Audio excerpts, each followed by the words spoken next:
बिस्मिल्लाहिर्रहमानिर्रहीम, अस्सलाम वालेकुम। मैं गौर बट सियासत के प्लेटफॉर्म से आपकी खिदमत में हाजिर हूँ।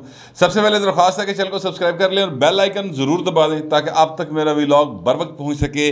खबर यह है कि माशी हालत पाकिस्तान की जिस कदर डामाडोल हुई पई है, उस पर मियाँ नवाज शरीफ को लंदन बैठे बड़ा मसला है और उन्होंने मामला को अपने हाथ में लेने का फैसला किया और एक अहम शख्सियत जो है वो पाकिस्तान वापस आने वाली है। ज़रा ये कह रहे हैं वो अहम शख्सियत कौन है और क्या मामला है, इस पर बात करेंगे। साथ ही साथ इस पर बात करेंगे कि जनाब इमरान खान साहब जो कहते हैं कि जनाब मैंने मेरिट के अलावा कभी को भर्ती नहीं की, वो सर उधर ज़रा मैं पोल खोल दें कि वो मेरिट के अलावा उन्होंने क्या कहाँ क्या क्या भर्तियाँ की हैं। बहुत सारी बातें हैं, लेकिन चलें मैं एक दो मसाले आपके सामने रखूँगा। पहले इसी पे बात कर लेते हैं। इमरान खान साहब ने कल एक मतलब इस्लामाबाद में एक जगह पे अपने अरस्तूपन का सबूत दिया था। अरस्तूपन को ज़रा आप इन्वर्टेड कॉमर्स में लें, वैसे तो ये अरस्तू दे अलिफ भी नहीं पाए, ठीक है, लेकिन चलें इन्होंने अपने जो है ना मतलब विजन वो पेश किया, ठीक है जी। और मैं अमेरिका को जानता हूँ जी, मैं बरतानिया को जानता हूँ, मैं कबायली इलाकों को जानता हूँ, मैं भाई पता नहीं किन को नहीं जानना। ये सारी इस तरह की बातें इन्होंने की और उसके बाद फिर उन्होंने कहा कि जी मैंने मेरिट के अलावा कभी को भर्ती नहीं की। मैंने तो जब टाइम आना था नवंबर में आर्मी चीफ की भर्ती का यानी तकर्री का, तो मैं सर मेरिट से करनी सी, आप देख लें उठा के। मैंने कोई चीज़ आप शौकतखाना में देख ले, कोई एक बंदा भी मैंने मेरिट के खिलाफ नहीं रखा। ये भाई ना जो बरकी साहब ने, जो ਤੁਹਾਡੇ कज़न ने जिन्होंने KPK के हेल्थ सिस्टम का पट्ठा बैठा दिया पकड़ के, सर वो केड़े मेरिट से आए सन, ज़रा प्लीज़ इसके बारे में थोड़ा सा बता दीजिएगा। इसके अलावा मैं आपसे अर्ज़ करूँ कि इमरान खान साहब ने ये रहमतुल्लिल आलमीन एक अथॉरिटी कायम की थी और उस अथॉरिटी में 7 अफसर थे जिनको मेरिट से हट के भर्ती किया गया था। अब जो दस्तावेज़ात हैं जाहिद कशकोरी साहब के हाथ में आई, ये बड़े अच्छे रिपोर्टर हैं, उन्होंने जो तफसीलात बताई हैं वो मैं आपके सामने रखने लगा हूँ। उन्होंने कहा कि वज़ीर-ए-आज़म की हदायत पर रहमतुल्लिल आलमीन अथॉरिटी में भर्ती के लिए उम्र और तालीम की शराइत ख़त्म की गई पाई, ठीक है। वज़ीर-ए-आज़म ने सिफारिश की, मेरिट था, उम्र और तालीम, दो चीज़ें मेरिट के तौर पर रखी गई थी, दो ही मुकातियाँ पाएँ, ठीक है। और MP के जो स्केल है उसके ऊपर 7 भर्तियों के लिए ये शराइत वज़ीर-ए-आज़म ने कहा ख़त्म कर दें। उत्थे ज़ाहिर बड़े बंदे भर्ती कर ले जनाब, जेड़े भी सन जो चाहते थे। कोई हो सकता है पर्ची आ गई हो, कोई सिफारिश आ गई हो, कोई प्रेशर आ गया हो। वैसे इमरान खान के ऊपर प्रेशर जो आता है ना वो या माली होता है या खानगी होता है, मतलब है कि या घरों प्रेशर होता है या कोई माली, समझते हैं ना, वो दिल ललचा जाता है यार इंसान का। सारी जिंदगी इंज जो हथ रखिया तो फिर मेरा मतलब है दिल तो ललचा ही जाता ना।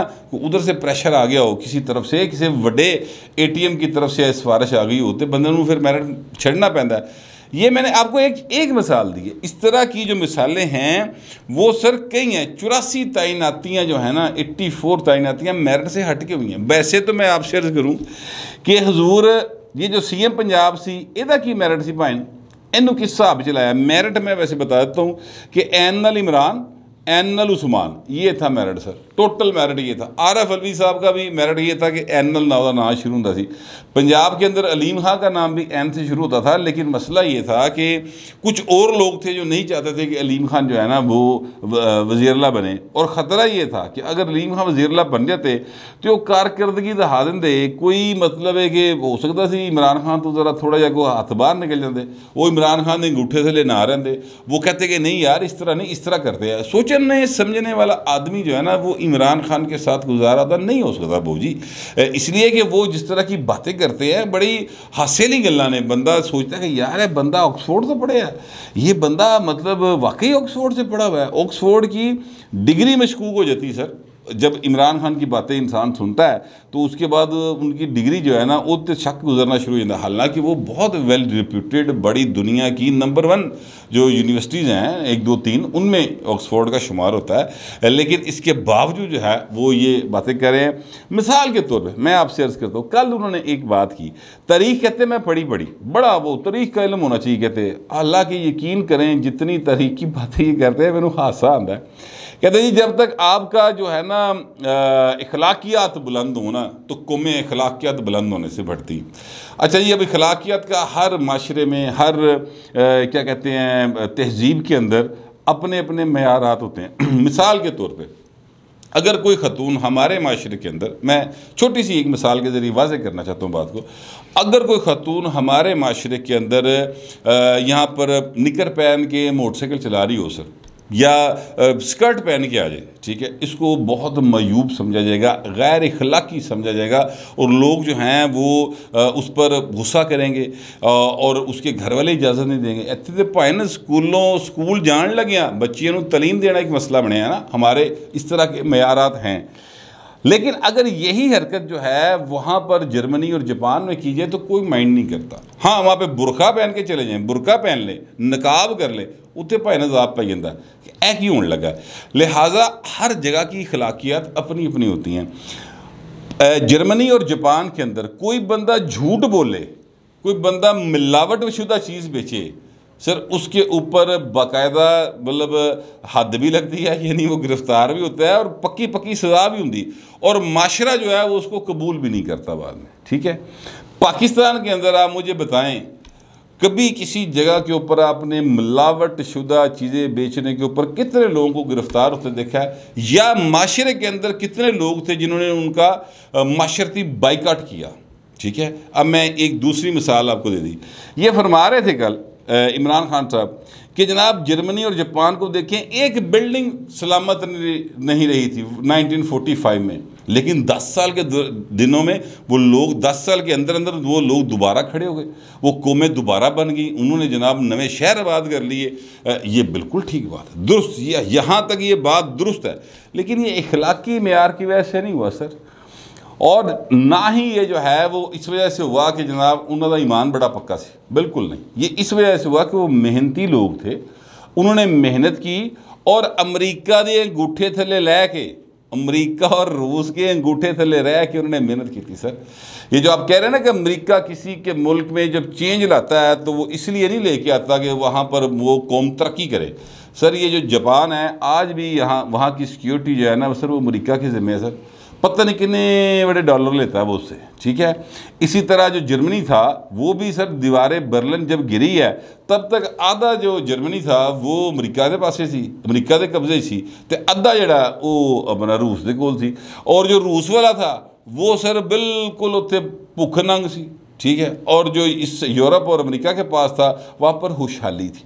तो ये बात खान साहब जो है जितनी बातें करते हैं ना, उनको वाकईतन मेरा ख्याल इल्म नहीं है, उन्हें कोई सुना के बाद एक कभी पहुँच जाती है दिमाग च अड़ जाती, और वो वही बात आगे से कह देते हैं। उन्हें इस बात की सेंस ही नहीं है कि वो क्या कह रहे हैं। यार तू भाई वज़ीर आज़म रहे हैं साडा, तेरी बड़ी मेहरबानी, घट बोलिया कर। मेरा मशवरा इमरान खान को ये है, बोला कम करे, पढ़ा और सुना ज़्यादा करे, ठीक है। वैसे आफ्ताब इकबाल साहब जो है ना वो इमरान खान तो बाजी लै गए, उन्होंने ज़्यादा बोला और इमरान खान कम बोल सके। उस 44 मिनट्स के इंटरव्यू में आप नोट करें तो आफ्ताब इकबाल के बोलने का टाइम जो है ना वो ज़्यादा है इमरान खान से। तो उहदे लिए भी यही मशवरा है कि भाई ने बोलिया घट करा करो तो सुनिया बोता और पढ़िया बोता करो, क्योंकि एक ही वक्त में आफ्ताब इकबाल साहब जो हैं वो एक वक्त में कहते थे कि जनाब ये जो नवाज शरीफ कार्ड लेके आ रहा है ना हेल्थ इंश्योरेंस का, ये बड़ा जुल्म होने जा रहा है। ये उनका क्लिप मौजूद है उनके अपने प्रोग्राम का। फिर जब इमरान खान हेल्थ कार्ड लेकर आया तो उन्होंने कहा जी वाह ज़बरदस्त हो गया, ये नहीं वो हलाल हेल्थ कार्ड हो गया, वो हराम हेल्थ कार्ड हो गया। ये इनकी जो है ना बायस होना वो इससे साबित होता है। बार वो बात अपनी जगह पे रहेगी। तो ये है सर इमरान खान साहब का अक्ल, शऊर, इल्म और तारीख़ के हवाले से उनका जो इल्म है और तजर्बा है और मुशाहदा है वो ये है। टोटल अन्नी कहानी है। मैंने 2-3 मिसालों के साथ आपको वाज़े करने की कोशिश की है। लेकिन जो लोग इमरान खान के चाहने वाले हैं, जो इमरान खान को इमाम वक्त समझते हैं, वो अब सर क्या करें उनका, वो तो उनका तो क्या कहना चाहिए, दिमाग मऊफ हो चुके हैं ना। अब अल्लाह ताला ही उनको सेहत दे जहनी, तो फिर वो समझ सकते हैं। बहरहाल सर हर लीडर जो होता है वो अपनी लेगेसी लेके चलता है। इमरान खान की लेगेसी जो है वो यूथिया कौम है और वो उसको मानते हैं, ठीक है। वो अपनी मर्ज़ी के साथ उसमें ज़िंदा रहना चाहते हैं तो रहे। मेरिट का जो मामला उन्होंने कहा था वो मैंने आपको ये बता दी। वैसे भी याद है शेख अजमत सईद साहब जो हैं ये बोर्ड ऑफ गवर्नर्स के डायरेक्टर लगे हैं इधर अपना क्या उसको कहते हैं शौकत खाना में। इन्हों का केड़ा मेरिट है भाई, ज़रा प्लीज़ बता दीजिएगा। सवाए नवाज शरीफ के ख़िलाफ़ सज़ाएँ देने में नवाज शरीफ को, और या फिर एक इंक्वायरी बिठाई थी, इंक्वायरी कमीशन के चेयरमैन बने थे वो, उसमें हुकूमत की मतलब का फ़ैसला देने पर। इसके अलावा क्या मेरिट था, ज़रा प्लीज़ बता दीजिएगा। मेरी समझ में नहीं आया कि वो भाई किस हिसाब से लाया गया सी। मेरिट खेल रहे हैं ना इमरान खान। वैसे बात में मुझे याद आ गया, ये जरताज गुल साहबा की बहन को किस मेरिट के ऊपर सर लगाया गया था, तैनाती हुई थी, याद है आपको एक, ठीक है। फिर अमरीका भी टुर गई सी, पैसे हथों लेंदी रही सी, वो कितने गया सी मेरिट सर।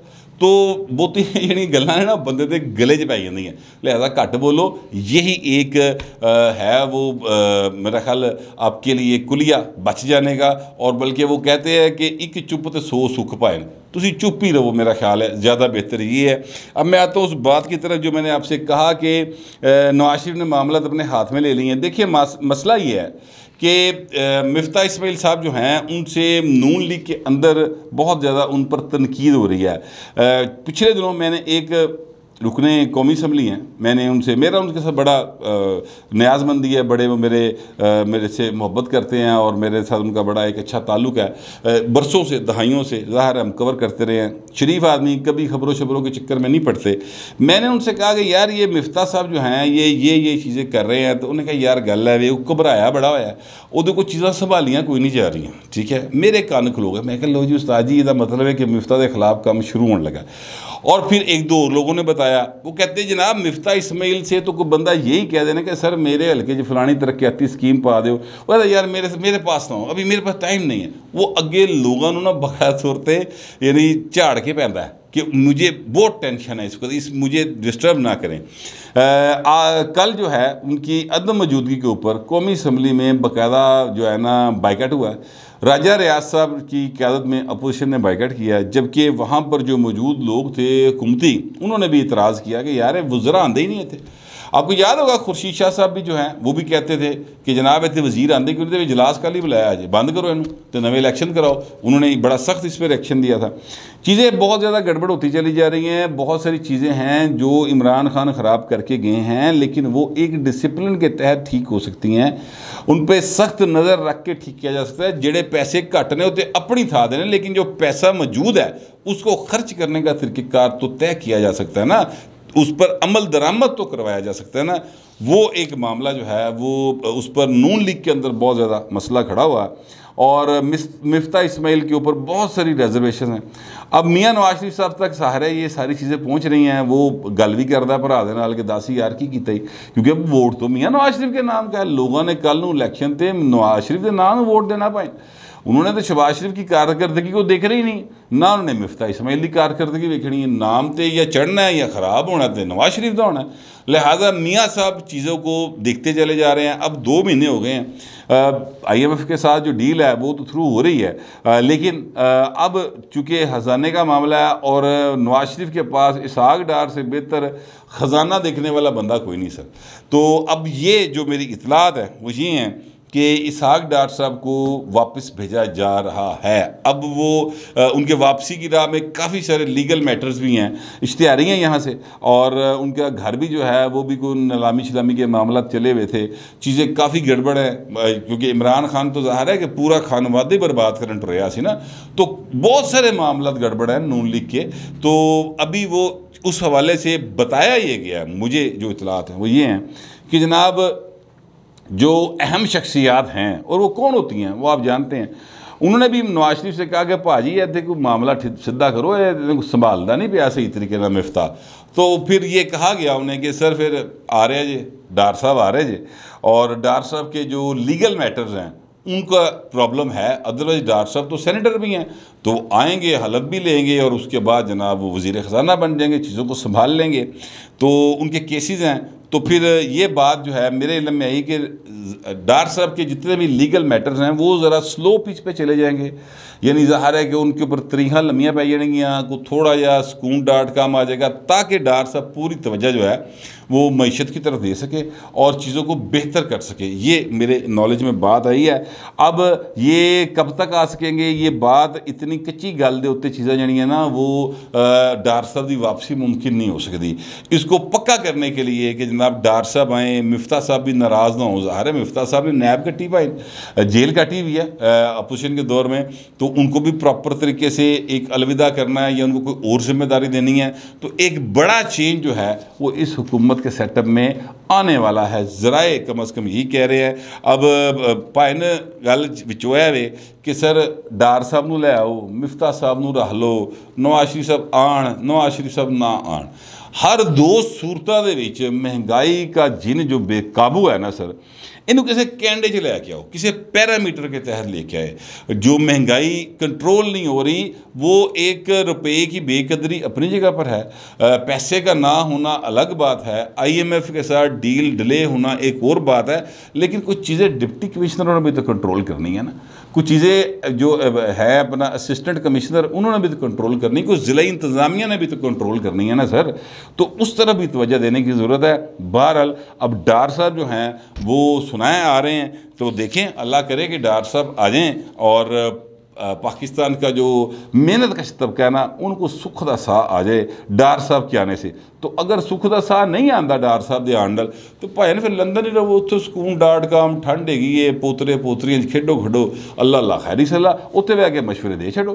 मैं तो कम अज़ कम ऐसे ही समझता हूँ कि अगर आपकी वापसी से फ़र्क पड़ता है ज़रूर सर सत बिस्मिल्लाह आओ, लेकिन अगर फ़र्क नहीं पड़ता और चीज़ें ख़राब ही होनी हैं तो भाई ना उत्थे बैठे रहो, फिर इतने आके करना है। मेरा कम अज़ कम यही ख्याल है। आप लोगों का पता नहीं क्या ख्याल है, जो भी ख्याल होगा लिख ज़रूर दीजिएगा, मगर ज़रा तहज़ीब के साथ। फिलहाल इतना ही, मिलते हैं अगले व्लॉग में।